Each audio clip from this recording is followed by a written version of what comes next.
today's digital age, staying ahead of the curve is crucial for success. Turabo Business School is committed to empowering the next generation of leaders with the skills they need to thrive. We present to you our special computer training exclusively designed for SS3 and GSS3 graduates.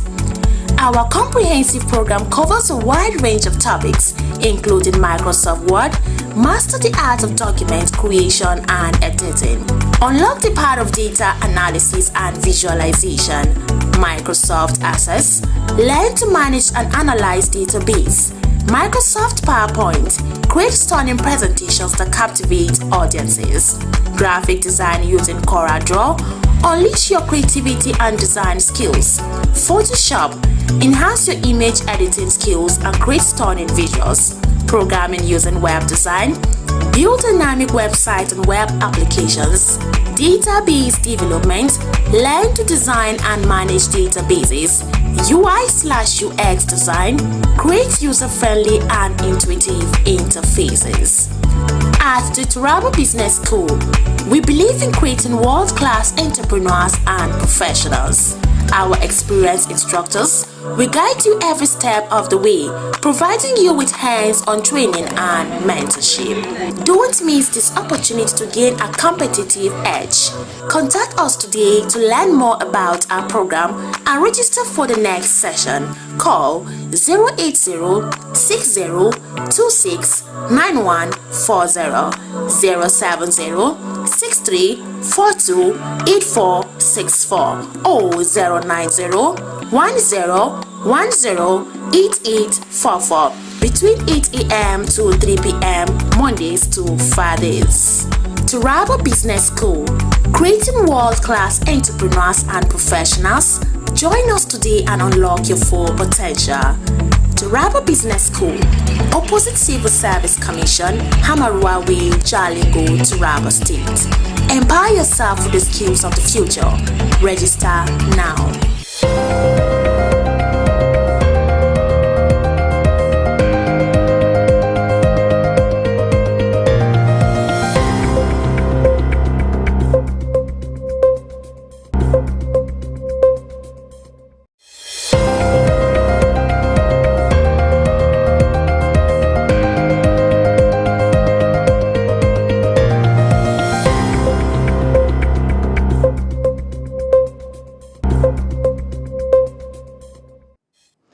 Good afternoon, distinguished viewers.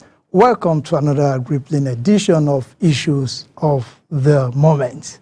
I am Abraham Maina Joda, and this is where we go beyond the headlines and dive deep into issues that are trending at the moment.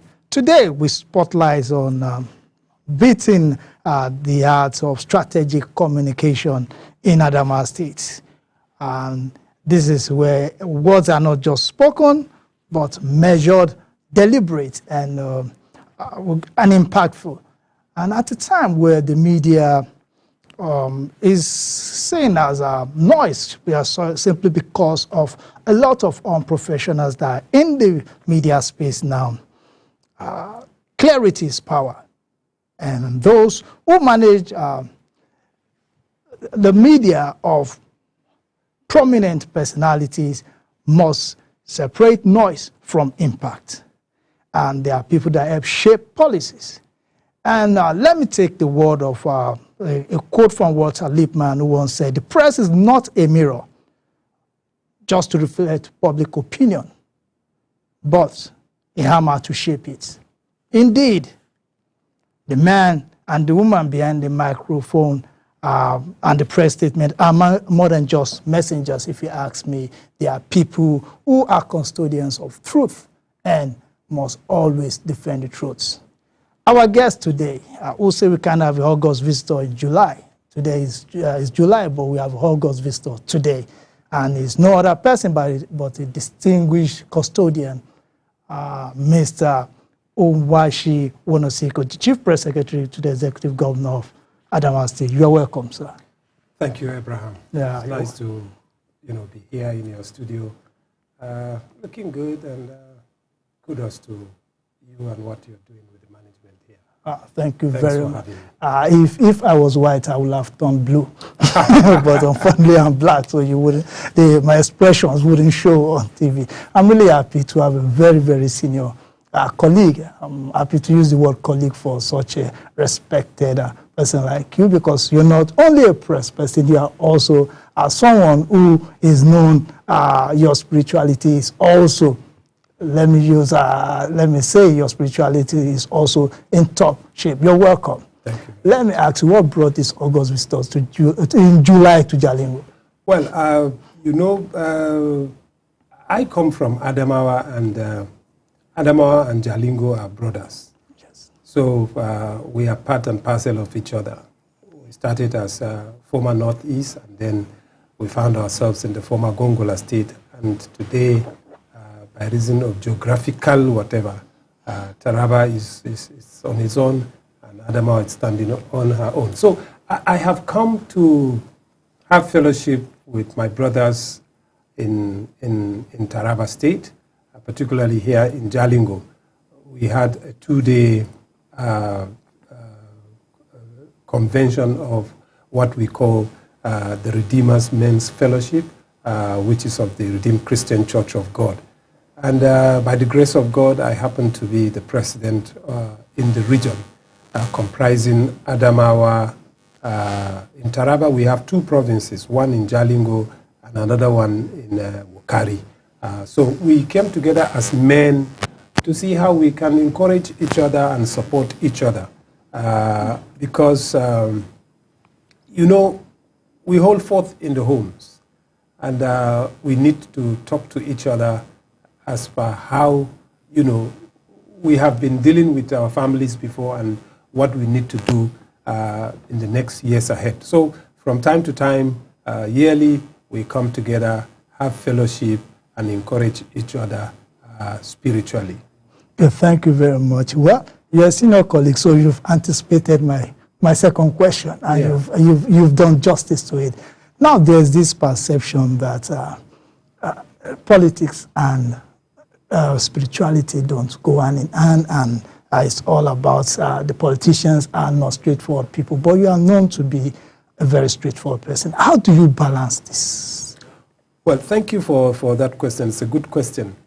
You see, here we think as if when you are probably a pastor, an imam, you should have no business in politics.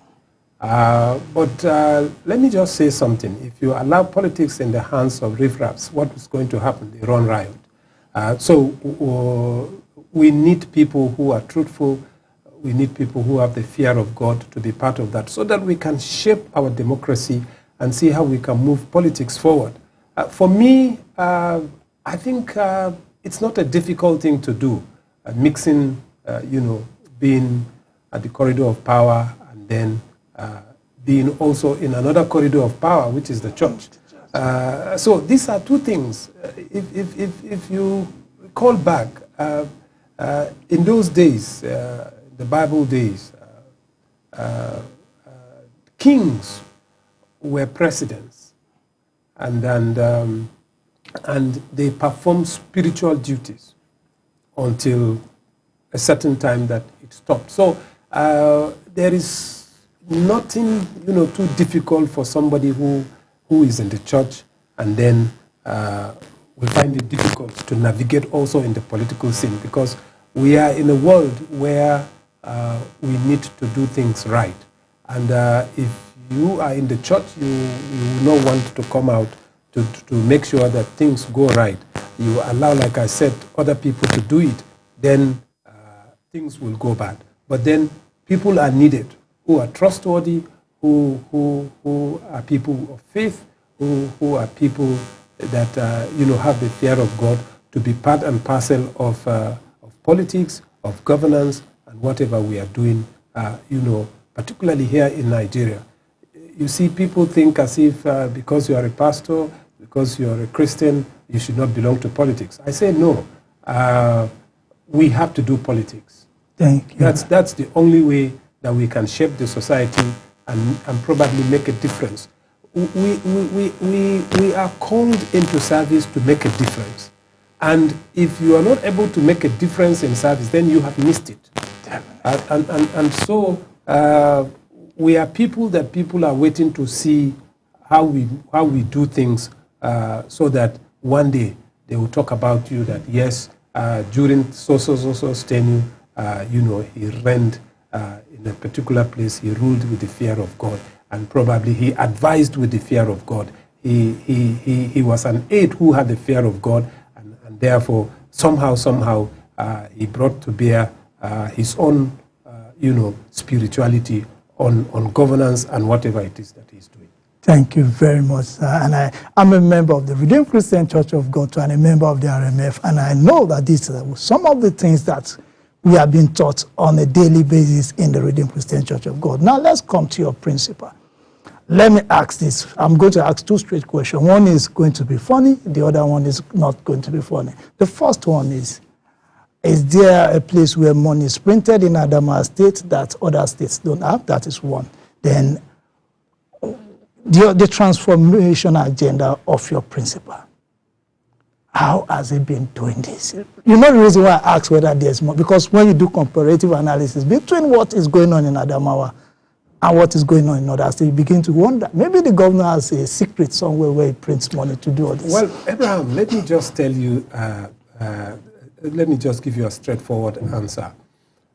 When my principal sought office, he came prepared for governance.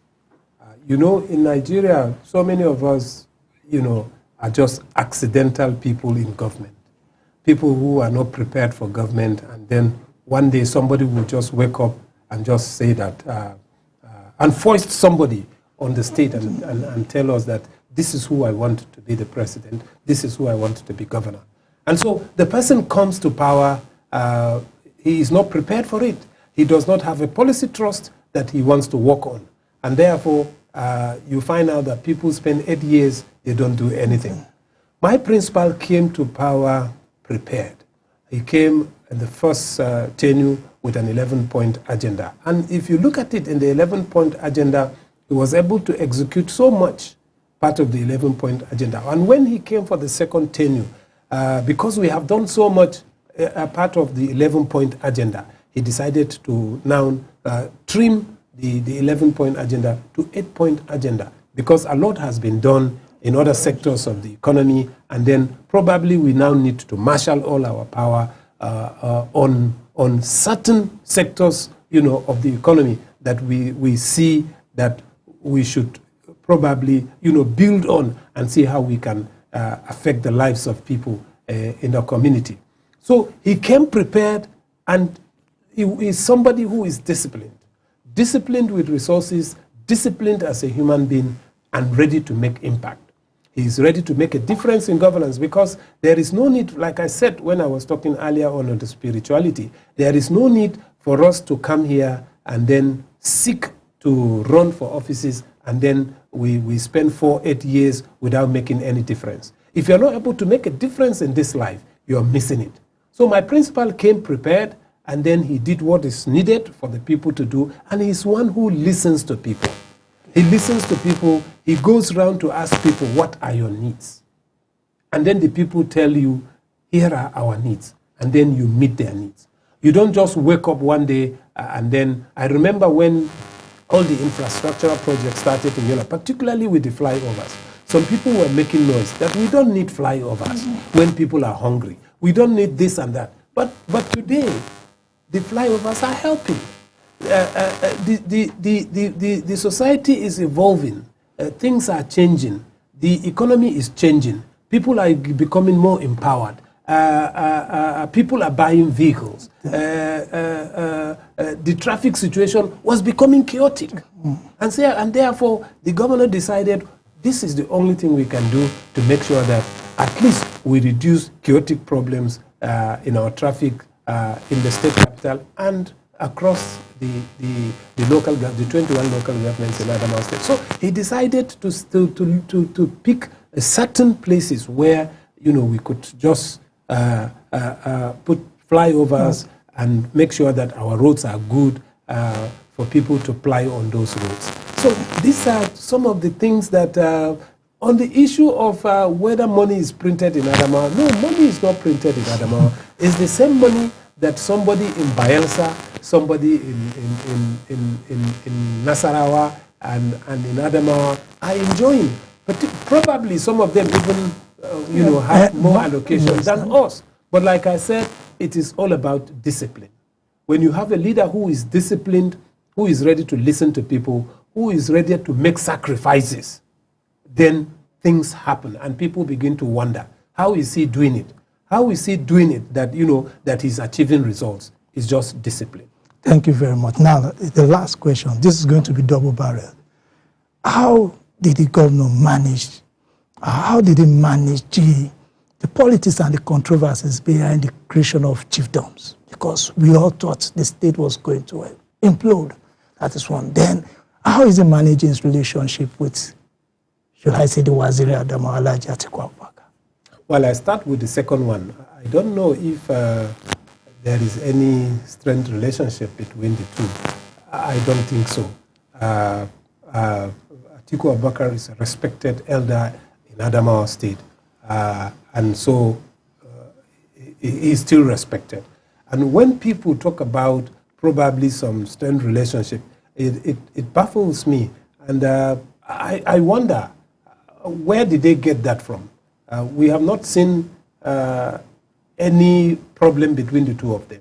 If you remember,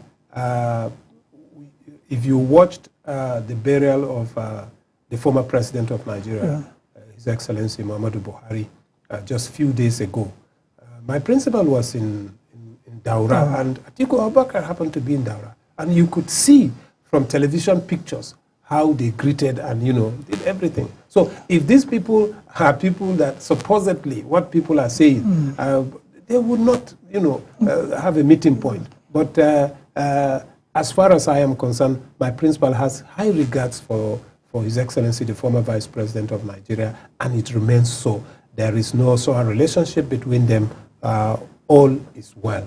But people out there are just making it look as if, these people are fighting. No, there is nothing like that. Okay, then how did he manage the politics of chiefdoms? Okay, the creation of chiefdoms. Well, I'm happy you're asking this question. And my principal has not done anything wrong. These were places who had titles before, who had chiefdoms before.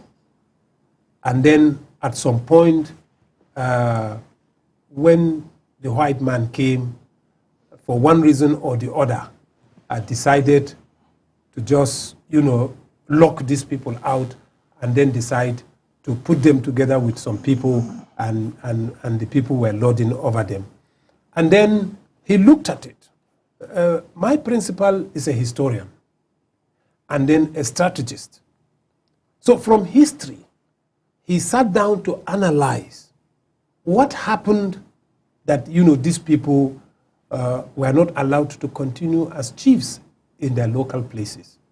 And there were agitations from those places that we need our own chiefdoms. And so he decided, because when people were coming agitating for chiefdoms, he said, okay, let's make this thing open. You can come with your memorandum to see what you have and what argument you can put forth, so that we will see reason as a government to give you a chiefdom. These people came. And like I told you, my principal is a historian. He has read history of all these places and he knows what happened. And so he decided that, well, it is good for these people to have. Look at it this way. At the chiefdom that you belonged to before, traditionally, customarily, and whatever, you had no relationship with the people. The culture was different. But now we are talking about, let's give you a sense of belonging. Go back to your place and, let's see you uphold your own culture in that place. But today people are thinking as if, no, he did something out of, the box, out of place, and some people are making noise. But it's not like that. If you look at it, when chiefdoms were created, the way people came out to accept the creation of the kingdoms, and then the way they celebrated it, it's a testament that yes, these people who yearned for this thing and got the thing, knew what they were doing. Definitely. And they were so happy. There is nobody who belongs to all the chiefdoms that were created that is not happy about what has happened. Because Definitely. This is progress. This is taking development to the grassroots. This is taking customs and norms of the people to their own people. Today, we need the traditional institutions to help even in security. Definitely. Because of the insecurity we have. But these are people who are closer to the people who could advise and monitor things right. You cannot sit down in a faraway place and see how you monitor all those places. So we need to, if it's not so, why did we seek independence in the first place? In the first place, yes. We sought independence because we wanted to be independent and we wanted to see how we can move our various communities, and that is what is happening today. When people clamor for things like this, if it is in your place to give them, do it. Thank you very much. I think, wow, I believe our guests they are quite satisfied with what you've said so far. So what's your final word for us before we... Well, I think my final words, I want to see a Nigeria that sees hope in the future. I want to see a Nigeria that will speak with one voice. A nation where we do not, emphasize our differences, but we look at the overall interest of Nigeria. Today you go to America, they talk about the American dream. So I would want to see a Nigeria that has a Nigerian dream, where we talk about Nigeria. We don't talk about who is a Jukun man, we don't talk about who is a thief man, we don't talk about who is a Bachama man, but we are talking about Nigeria. So I think we must learn to live with each other and tolerate each other.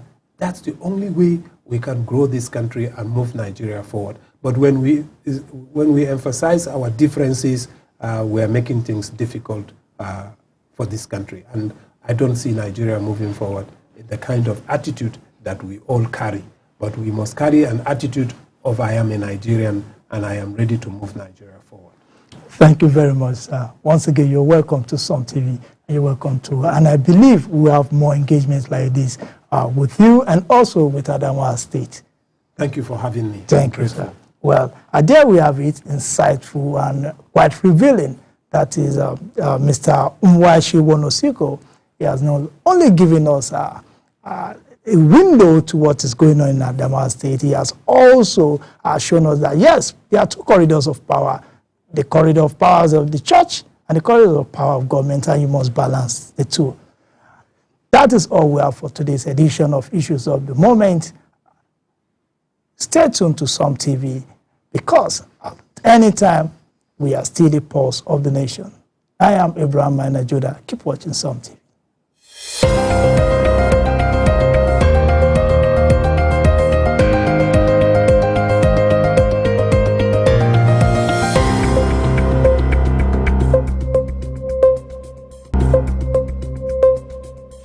Are you stuck in Jalingo late at night? Need a safe and reliable ride fast? Introducing Supercab, Jalingo's trusted ride-hailing service from anywhere in the city. We will pick you up right at your doorstep. Book a ride in seconds. Safe, fast and affordable. Visit www.supercab.com.ng or download the Supercab app today. Supercab, your ride, your way.